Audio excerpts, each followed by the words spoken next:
भगवान श्री कृष्ण को क्यों देना पड़ा भगवत गीता उपदेश?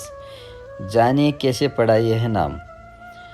भगवत गीता महाभारत के युद्ध में भगवान श्री कृष्ण ने अर्जुन को गीता का उपदेश दिया, जिसके बाद अर्जुन ने महाभारत के युद्ध में लड़ना शुरू किया। भगवत गीता में कही गई बातों को महत्व आज भी उसी प्रकार बना हुआ है जितना कि उस समय युद्ध की भूमि में था। लेकिन क्या आप जानते हैं कि श्री कृष्ण भगवान को भगवत गीता का उपदेश देने की आवश्यकता क्यों पड़ी? महाभारत की रणभूमि में अर्जुन को भगवान श्री कृष्ण द्वारा दिया गया ज्ञान सर्वश्रेष्ठ ज्ञान माना गया है। श्रीमद् भागवत गीता श्री कृष्ण द्वारा बताई गई बहुमूल्य बातों का एक संग्रह है। भारतीय परंपरा में गीता वही स्थान रखती है जो उपनिषद और धर्मसूत्रों का है। भगवान श्री कृष्ण के द्वारा दिए गए इस ज्ञान के कारण ही अर्जुन युद्ध के लिए तैयार हो सका। गीता की उत्पत्ति क्यों हुई? गीता की उत्पत्ति कौरव और पांडवों के युद्ध के समय कुरुक्षेत्र में मानी जाती है। भगवान श्री कृष्ण अर्जुन के रथ के सारथी बने थे।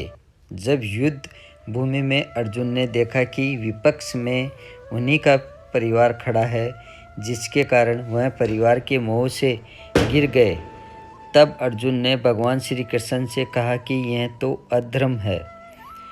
मैं अपने ही परिवार के साथ राज्य के लिए कैसे लड़ सकता हूँ? अर्जुन ने कहा कि हे माधव, अपने ही परिवार के विरुद्ध में खड़ा नहीं हो सकता। तब श्री कृष्ण ने कुरुक्षेत्र के मैदान में अर्जुन को उपदेश देते हुए कहा कि हे पार्थ, तुम्हें अपने क्षत्रिय धर्म का पालन करना चाहिए और एक क्षत्रिय की भांति अपने अधिकारों के लिए लड़ना चाहिए। गीता के उपदेश द्वारा भगवान ने युद्ध भूमि में अर्जुन के टूटे हुए मनोबल को जोड़ने का भी काम किया, जिसके बाद अर्जुन युद्ध के लिए तैयार हो गए और धर्म की रक्षा के लिए उसने शस्त्र उठाए। कैसे पड़ा गीता नाम?